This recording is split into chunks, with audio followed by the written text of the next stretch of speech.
тәуелсіздік және ұлттық мәдениет.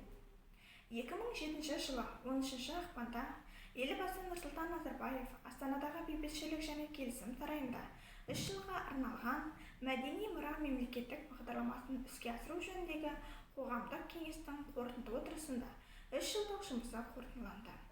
Бағдарлама аясында біршама жұмыстар атқарылды. Қытайға, Ресейге, Жапонияға, Монғолияға, Түркияға, Мысырға, Өзбекстанға, Арменияға, сондай-ақ ақш пен Батыс Еуропаға ғылыми экспедициялар ұйымдастырылды. 2007 жылы қазан айында 2008-2010 жылдарына арналған Жасыл ел бағдарламасы бекітілді. 2007 жылдың басты жаңалығы қазақ тілін қолдау жылы болып жарияланды. Мемлекеттік тілді дамытуға қомақты қаржы бөлініп, соның аясында ғылыми әдебиеттер мен сөздіктер жарыққа шықты. Өзге ұлттар арасында байқаулар ұйымдастырылды.